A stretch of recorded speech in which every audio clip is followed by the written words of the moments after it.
Praise the Lord. ஆண்டவராகிய இயேசு கிறிஸ்துவின் நாமத்தில் உங்களுக்கு என் அன்பின் வாழ்த்துதலை தெரிவித்துக் கொள்கிறேன். கருமையான தேவ பிள்ளைகளே, ஒவ்வொரு நாளும் இந்த யூடியூப் மூலம் உங்களை சந்திப்பதில் நான் மிகுந்த மகிழ்ச்சி அடைகிறேன். இந்த ஆடியோவை நீங்கள் கேட்டு தேவ ஆசீர்வாதத்தை பெறுவது மட்டுமன்றி, உங்களுக்கு அறிமுகமானவர்கள், உங்கள் நண்பர்கள், உங்கள் உறவினர்களுக்கும் இந்த ஆடியோவை அனுப்பி தேவனுடைய நாமத்தை மகிமைப்படுத்தும்படி உங்களை அன்புடன் கேட்டுக்கொள்கிறேன். இந்த நாளிலும் 1 நாளாகமம் 21 அதிகாரம் முதல் வசனம். சாத்தான் இஸ்ரவேலுக்கு விரோதமாய் எழும்பி இஸ்ரவேலை தொகையிடுகிறதற்கு தாவீதை ஏவி விட்டது. அப்படியே தாவீது யோவாபையும் ஜனத்தின் சேர்வைக்காரரையும் நோக்கி, நீங்கள் போய் பெயர்செபா தொடங்கி தான் மட்டும் இருக்கிற இஸ்ரவேலை எண்ணி அவர்கள் லெக்கத்தை நான் அறியும்படிக்கு என்னிடத்தில் கொண்டு வாருங்கள் என்றான். அப்பொழுது யோவாப், கர்த்தருடைய ஜனங்கள் இப்போது இருக்கிறதை பார்க்கிலும் 100 அவர் வர்த்திக்க பண்ணுவாராக. ஆனாலும் ராஜாவாகிய என் ஆண்டவனே, அவர்கள் எல்லாரும் என் ஆண்டவனின் சேவகர் அல்லவா? என் ஆண்டவன் இதை விசாரிப்பானேன்? இஸ்ரவேலின் மேல் குற்றம் உண்டாக இது நடக்க வேண்டியது என்ன என்றான். யோவாப் அப்படி சொல்லியும் ராஜாவின் வார்த்தை மேலிட்டபடியினால் யோவாப் புறப்பட்டு இஸ்ரவேல் எங்கும் சுற்றி திரிந்து எருசலேமுக்கு வந்து ஜனத்தை லக்கம் பார்த்து தொகையை தாவீதிடத்தில் கொடுத்தான். இஸ்ரவேலில் எல்லாம் பட்டயம் உருவத்தக்கவர்கள் 11 பேரும், யூதாவில் பட்டயம் உருவத்தக்கவர்கள் 4,70,000 பேரும் இருந்தார்கள். ஆனாலும் ராஜாவின் வார்த்தை யோவாபுக்கு அருவருப்பாய் இருந்தபடியினால் லேவி பென்யமீன் கோத்திரங்களில் உள்ளவர்களை அவர்களுடைய லக்கத்திற்குட்பட எண்ணாதே போனான். இந்த காரியம் தேவனுடைய பார்வைக்கு ஆகாததானபடியினால் அவர் இஸ்ரவேலை வாதித்தார். தாவீது தேவனை நோக்கி, நான் இந்த காரியத்தை செய்ததினால் மிகவும் பாவம் செய்தேன். இப்போதும் உம்முடைய அடியேனின் அக்கிரமத்தை நீக்கிவிடும், வெகு புத்தியீனனாய் செய்தேன் என்றான். அப்பொழுது கர்த்தர் தாவீதின் ஞான திருஷ்டிக்காரனாகிய காத்துடனே பேசி, நீ தாவீதினிடத்தில் போய் 3 காரியங்களை உனக்கு முன்பாக வைக்கிறேன். அவைகளில் ஒரு காரியத்தை தெரிந்து கொள், அதை நான் உனக்கு செய்வேன் என்று கர்த்தர் உரைக்கிறார் என்று சொல் என்றார். அப்படியே காத் தாவீதினிடத்தில் வந்து அவனை நோக்கி, 3 வருஷத்துக்கு பஞ்சமோ அல்லது உன் பகைஞரின் பட்டயம் உன்னை பின்தொடர நீ உன் சத்துருக்களுக்கு முன்பாக முறிந்தோடி போக செய்யும் 3 மாத சங்காரமோ அல்லது 3 நாள் கர்த்தருடைய தூதன் இஸ்ரவேலுடைய எல்லை எங்கும் சங்காரம் உண்டாகும்படி தேசத்தில் நிற்கும் கர்த்தருடைய பட்டயமாகிய கொள்ளை நோயோ, இவைகளில் ஒன்றை தெரிந்து கொள் என்று கர்த்தர் உரைக்கிறார். இப்போதும் என்னை அனுப்பினவருக்கு நான் என்ன மறு உத்தரவு கொண்டு போக வேண்டும் என்பதை யோசித்து பாரும் என்றான்.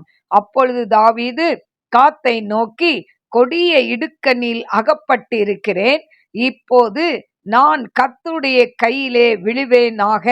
அவருடைய இரக்கங்கள் மகா பெரியது, மனுஷர் கையிலே விழாதிருப்பேனாக என்றான். ஆகையால் கர்த்தர் இஸ்ரவேலிலே கொள்ளை நோயை வரப்பண்ணினார். அதனால் இஸ்ரவேலில் 70,000 பேர் மடிந்தார்கள்.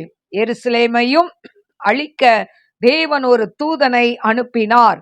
ஆனாலும் அவன் அழிக்கையில் கர்த்தர் பார்த்து அந்த தீங்குக்கு மனஸ்தாபப்பட்டு சங்கரிக்கிற தூதனை நோக்கி, போதும், இப்போது உன் கையை நிறுத்து என்றார். கர்த்தருடைய தூதன் எபூசியனாகிய ஒர்னானின் களத்தண்டையிலே நின்றான். தாவீது தன் கண்களை ஏறெடுத்து பூமிக்கும் வானத்திற்கும் நடுவே நிற்கிற கர்த்தருடைய தூதன் உருவின பட்டயத்தை தன் கையில் பிடித்து அதை எருசலேமின் மேல் நீட்டி இருக்க கண்டான். அப்பொழுது தாவீதும் மூப்பர்களும் இரட்டு போர்த்து கொண்டு முகம் குப்புற விழுந்தார்கள். தாவீது தேவனை நோக்கி, ஜனத்தை எண்ணச் சொன்னவன் நான் அல்லவோ? நான் தான் பாவம் செய்தேன், பொல்லாப்பு நடப்பித்தேன். இந்த ஆடுகள் என்ன செய்தது? என் தேவனாகிய கர்த்தாவே, வாதிக்கும்படி உம்முடைய கரம் உம்முடைய ஜனத்திற்கு விரோதமாய் இராமல் எனக்கும் என் தகப்பன் வீட்டிற்கும் விரோதமாய் இருப்பதாக என்றான். அப்பொழுது எபூசியனாகிய ஒர்னானின் களத்திலே கர்த்தருக்கு ஒரு பலிபீடத்தை உண்டாக்கும்படி தாவீது அங்கே போக வேண்டுமென்று தாவீதுக்கு சொல் என்று கர்த்தருடைய தூதன் காத்துக்கு கட்டளையிட்டான். அப்படியே தாவீது கர்த்தரின் நாமத்திலே காத் சொன்ன வார்த்தையின்படியே போனான். ஒரு நாள் திரும்பி பார்த்தான். அவனும் அவனோடு இருக்கிற அவனுடைய 4 குமாரரும் அந்த தேவதூதனை கண்டு ஒளித்து கொண்டார்கள். ஒர்னானோ போரடித்து கொண்டிருந்தான். தாவீது ஒர்னானிடத்தில் வந்தபோது ஒர்னான் கவனித்து தாவீதை பார்த்து அவன் களத்தில் இருந்து புறப்பட்டு வந்து தரை மட்டும் குனிந்து தாவீதை வணங்கினான். அப்பொழுது தாவீது ஒர்னானை நோக்கி, இந்த களத்தின் நிலத்திலே நான் கர்த்தருக்கு ஒரு பலிபீடத்தை கட்டும்படிக்கு அதை எனக்கு கொடு. வாதை ஜனத்தை விட்டு நிறுத்தப்பட எனக்கு அதை பெரும் விலைக்கு கொடு என்றான். ஒர்னான் தாவீதை நோக்கி, ராஜாவாகிய என் ஆண்டவன் அதை வாங்கி கொண்டு தம்முடைய பார்வைக்கு நலமானபடி செய்வாராக. இதோ சர்வாங்க தகனங்களுக்கு மாடுகளும் விறகுக்கு போரடிக்கிற உருளைகளும் போஜன பலிக்கு கோதுமையும் ஆகிய யாவையும் கொடுக்கிறேன் என்றான். அதுக்கு தாவீது ராஜா ஒர்னானை நோக்கி, அப்படியல்ல, நான் உன்னுடையதை இலவசமாய் வாங்கி கர்த்தருக்கு சர்வாங்க தகனத்தை பலியிடாமல் அதை பெரும் விலைக்கு வாங்குவேன் என்று சொல்லி தாவீது அந்த நிலத்திற்கு 600 சேக்கல் நிறை பொன்னை ஒர்னானுக்கு கொடுத்து அங்கே கர்த்தருக்கு ஒரு பலிபீடத்தை கட்டி சர்வாங்க தகன பலிகளையும் சமாதான பலிகளையும் செலுத்தி கர்த்தரை நோக்கி விண்ணப்பம் பண்ணினான். அப்பொழுது அவர் வானத்திலிருந்து சர்வாங்க தகன பலிபீடத்தின் மேல் இறங்கின அக்கினியினால் அவனுக்கு மறு உத்தரவு கொடுத்ததும் அல்லாமல் தேவதூதன் தன்னுடைய பட்டயத்தை உறையிலே திரும்ப போட வேண்டும் என்று கர்த்தர் அவனுக்கு சொன்னார். எபூசியனாகிய ஒர்னானின் களத்திலே கர்த்தர் தனக்கு உத்தரவு அருளினதை தாவீது அக்காலத்திலே கண்டு அங்கே தானே பலியிட்டான். மோசே வனாந்திரத்தில் உண்டாக்கின கர்த்தருடைய வாசஸ்தலமும் சர்வாங்க தகன பலி பீடமும் அக்காலத்திலே கிபியோனின் மேட்டில் இருந்தது. தாவீது கர்த்தருடைய தூதனின் பட்டயத்திற்கு பயந்திருந்தபடியால் அவன் தேவ சந்நிதியில் போய் விசாரிக்க கூடாதிருந்தது. கருமையான தேவ பிள்ளைகளே, 1 நாளாகமம் 21ஆம் அதிகாரம் 1 முதல் 30 வசனங்களை நான் வாசித்திருக்கிறேன். கருமையான தேவ பிள்ளைகளே, இந்த 21ஆம் அதிகாரத்துல சாத்தான் இஸ்ரவேலுக்கு விரோதமாய் எழும்பி இஸ்ரவேலை தொகையிடுகிறதற்கு தாவீதை ஏவி விட்டதுன்னு இருக்கு. ஆனா கருமையான தேவ பிள்ளைகளே, சாத்தான் நம்மை ஏவினாலும் நாம் அதற்கு இடம் கொடுக்காவிட்டால் நாம் பாவம் செய்ய மாட்டோம். தாவீது இடம் கொடுத்தான். யாக்கோபு 1:14 அவனவன் தன் தன் சுய இச்சையினாலே இழுக்கப்பட்டு சிக்குண்டு சோதிக்கப்படுகிறான். அப்ப தாவீதுக்கு இஸ்ரவேல்ல எவ்வளவு பேர் இருக்கிறாங்க, எவ்வளவு பேர் யுத்தத்துக்கு போவாங்க அப்படின்னு சொல்லி அவன் அந்த கணக்கீடை எடுக்கும்போது அவனை அறியாமல் அவனுக்குள்ள பெருமை வரும்.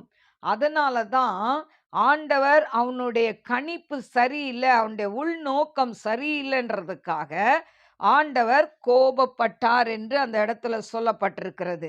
ஏன் சொன்னா, ஒன்று அந்த படை வீரரின் எண்ணிக்கையை பார்த்தோன்னே அவனுக்கு என்ன வரும்? தனக்குள்ள இவ்வளோ வீரர்களை வச்சிருக்கிற ஒரு பெருமை வரும். அது மட்டுமல்ல, படைத்தலைவனின் மேல நம்பிக்கை வரும். ஆண்டவர் மேல இருக்கிற நம்பிக்கை போய் அந்த படைத்தலைவன் மேல அவனுக்கு நம்பிக்கை வரும்.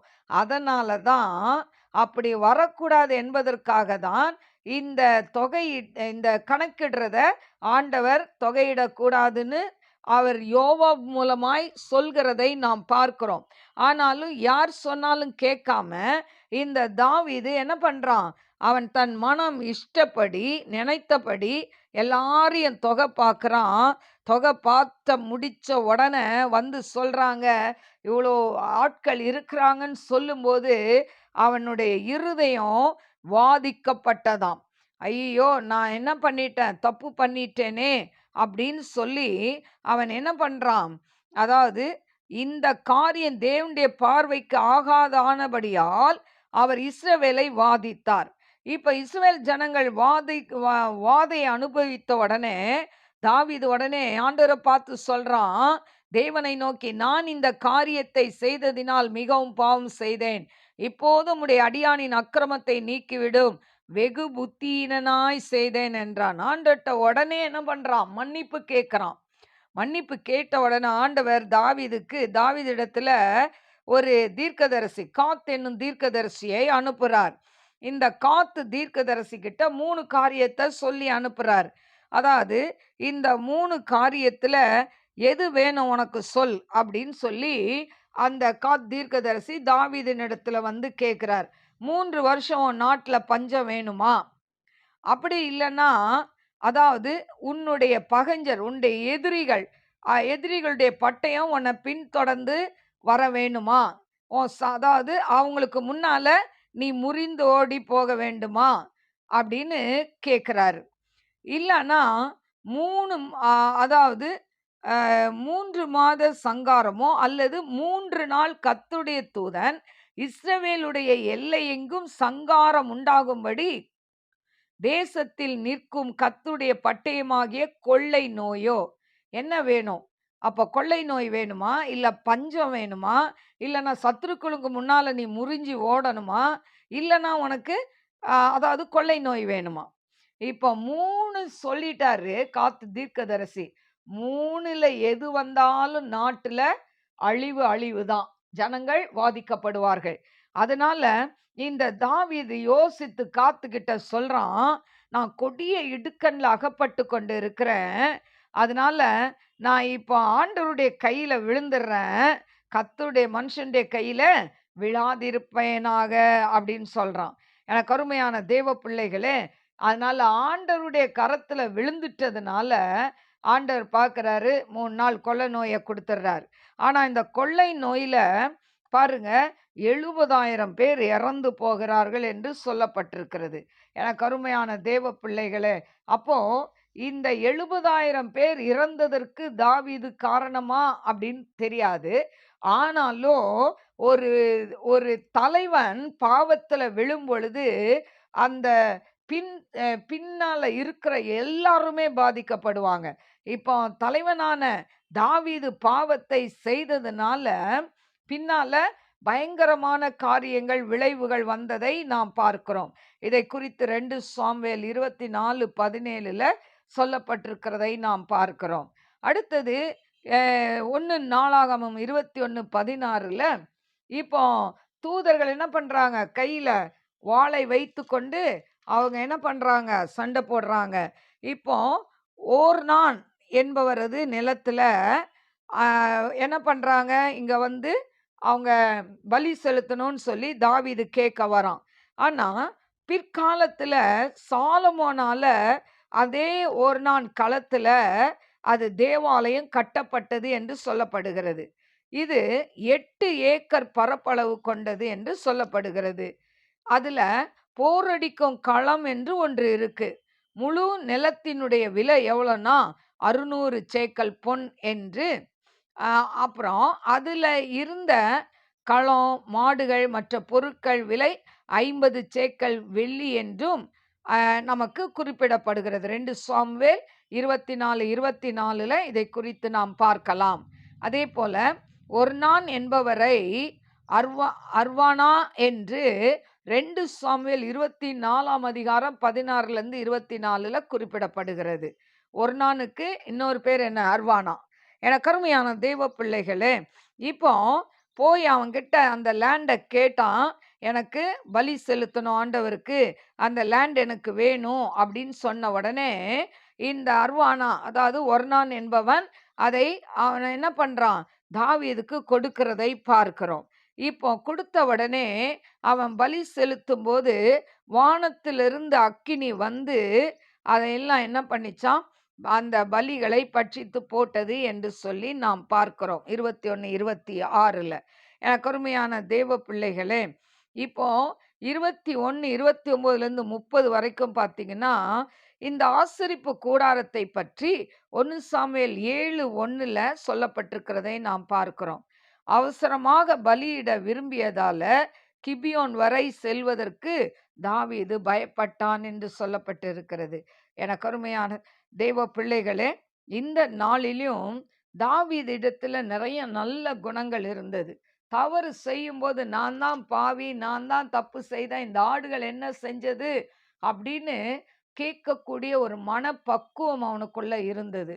அது மட்டுமல்ல, எனக்கு அருமையான தேவ பிள்ளைகளே, அதாவது அந்த தாவீது தீர்க்கதரிசி சொன்ன உடனே ஆண்டவர்ட்ட என்ன பண்ணிடுறாரு? சரணடைஞ்சிடறாரு. நான் தான்ப்பா பாவம் செஞ்சேன், அந்த ஆடுகள் என்ன செஞ்சது, இவர்கள் என்ன செஞ்சாங்க, இவர்களை அழிக்காதீங்க, ஆண்டவர்ட்ட மன்றாடுகிறதை பார்க்கிறோம். அதனால தான் ஆண்டவர் என்ன பண்ணல, அந்த நேரத்துல அழிக்காம விட்டுட்டாரு. ஏன்னு சொன்னா ஆண்டவர்ட்ட மன்றாடி ஜெபிக்கிறான். அப்போ ஆண்டவர் என்ன பண்றாரு? அந்த தூதனை பார்த்து உன் கையை நிறுத்து, கையை போடாத அப்படின்னு சொல்றாரு. ஆனா அதுக்குள்ள கொள்ளை நோயினால 70,000 பேர் இறந்துட்டாங்கன்னு சொல்லி பார்க்குறோம். எனக்கு அருமையான தேவ பிள்ளைகளே, இந்த நாளிலும் நம்மளுடைய வாழ்க்கையில கூட நாம் தேவனுக்கு பிரியமில்லாமல் கடந்து போகும்போது தேவன் நம் வாழ்க்கையிலும் சில பிரச்சனைகள், போராட்டங்களை கொண்டு வருவதை நாம் பார்க்கிறோம். ஆனால் இவைகள் மத்தியில் நாம் தேவனை தேடும் பொழுது தேவன் நம் வாழ்க்கையில் என்ன பண்ணுவாரு? பெரிய காரியங்களை அவர் செய்ய வல்லவராயிருக்கிறார். எனக்கு அருமையான தேவ பிள்ளைகளே, இந்த அதாவது இந்த ஒர்னான் என்பது என்ற நிலத்துல தான் சாலமோன் என்ன பண்ணாரு? தேவாலயம் கட்டினார் என்று சொல்லி நம்ம பார்க்கிறோம். இப்போ இந்த போரடிக்கும் களம், அது அந்த நிலத்தின் விலை என்னவா? 600 சேக்கல் பொன் என்று சொல்லப்பட்டிருக்கு. மற்ற ஆடு மாடு மற்ற பொருள்லாம் 50 சேக்கல் அப்படின்னு சொல்லப்பட்டிருக்கிறதை நாம் பார்க்கிறோம். எனக்கு அருமையான தேவ பிள்ளைகளே, அப்போ இன்றைக்கு நம்மளுடைய வாழ்க்கையில கூட நாம் கர்த்தருக்கு பயப்படும் பொழுது கர்த்தர் நமக்குள்ள பெரிய காரியங்களை செய்வார். தாவீது தொகை பார்த்தது, அதாவது அவன் தொகை எதுக்கு பார்க்குறான்? எவ்வளோ ஜனங்கள் இருக்காங்க, அ அதாவது நம்ம படையில அப்படின்னு சொல்லி நினைக்கும் போதே அவனுக்குள்ள பெருமை வரும். அந்த பெருமை வரக்கூடாது என்பதற்காக தான் ஆண்டவர் என்ன பண்றாரு? அதை தடுத்து நிறுத்துகிறதை பார்க்கிறோம். இன்னைக்கும் உங்க வாழ்க்கையில, என் வாழ்க்கையில சில காரியம் முடியாம இருக்கிறதுக்கு காரணம், ஆண்டவர் அதுல ஏதோ ஒரு நன்மையை வைத்திருப்பார். நமக்கு தெரியாது. ஆனாலும் ஆண்டவர் தீமையானதை நன்மையாய் முடிக்கிற தேவன் என்பதை நாம் மறந்து போகக்கூடாது. நாம் கண்களை மூடி நாம் செபிப்போம். ஸ்தோத்திரிக்கிறேன் ஆண்டவரே, மகா பரிசுத்தமுள்ள நல்ல தகப்பனே, நன்றியோடு ஸ்துதிக்கிறபா தீரபா லபாக்கரபா ரீபாக்கரபா ஓ ரபாக்கரபா தீபா லபோரியம் தராலரபே கரபா. அப்பா, தாவீது ஜனங்களை தொகை பார்க்கும் பொழுது அது உமக்கு பிரியமில்லாத காரியமா இருந்ததப்பா. ஆனாலும் தகப்பனே, அவைகளை ஆண்டவரே ஏசப்பா ஆண்டவரே தவறு என்று சுட்டி காட்டும் பொழுது ஆண்டவரே அப்பா, நான் தானே பாவம் செய்தேன், நான் தானே அக்கிரமம் செய்தேன், நான் தானே அநியாயம் செய்தேன், இந்த ஆடுகள் என்ன செய்தது என்று சொல்லி உடைய பாதத்துல பரிந்து பேசினானே. ஏசப்பா, உமக்கு ஸ்தோத்திரிக்கிறேன், துதிக்கிறேன்ப்பா. உம்முடைய அன்புக்காய் நன்றி சொல்லி துதிக்கிறேன் ஆண்டவரை. அப்பா, உம்முடைய அன்பின் கரத்துல தாழ்த்தி ஒப்பு கொடுக்கிறப்பா. ஆண்டவரே, தாவீது உம்மிடத்துல ஆண்டவரே தவறு செய்தாலும் அப்படியே சரணடைகிறது போல இன்னைக்கு ஒவ்வொரு பிள்ளைகளுக்கும் அப்படிப்பட்ட இருதயத்தை கொடுங்க ஏசப்பா. ஆண்டவரே, உம்முடைய அன்பின் கரத்துல தாழ்த்தி ஒப்பு கொடுக்கிறேன் ஏசப்பா. நீங்க பொறுப்பெடுத்துக் கொள்ளுங்க. நீங்க வழி நடத்துங்க. ஆண்டவரே, இதை கேட்டுக்கொண்டிருக்கிற ஒவ்வொரு பிள்ளைகளையும் பிளஸ் பண்ணுங்க ஆண்டவரே. அவங்களுடைய குடும்ப வாழ்க்கையை ஆசீர்வாதிங்க. சமாதானம் இல்லாம இருக்கிற ஒவ்வொரு குடும்பங்களையும் சமாதானத்தை கொடுங்க. படிக்க முடியாதபடி படிப்பு மண்டையில ஏறலன்னு சொல்லி கஷ்டப்படுற பிள்ளைகளுக்கு ஏசப்பா நீங்க ஞானத்தை கொடுத்து அப்பா நல்லா படிக்கிறதுக்கு வேண்டிய ஞானத்தை கொடுத்து ஆசீர்வதிங்க ஏசப்பா. அடைய அன்பின் கரத்துல தாழ்த்தி ஒப்பு கொடுக்கிறப்பா. நீங்க பொறுப்பெடுத்துக் கொள்ளுங்க. நீங்க வழி நடத்துங்க. ஆவியானதாமே பெரிய காரியங்களை செய்யுங்கப்பா. அடைய அன்பின் கரத்துல தாழ்த்தி ஒப்பு கொடுக்கிறப்பா. நீரே பொறுப்பெடுத்து வழி நடத்தும். இயேசுவின் நாமத்தில் கேட்கிறேன் பிதாவே. ஆமென். God bless you. God bless you.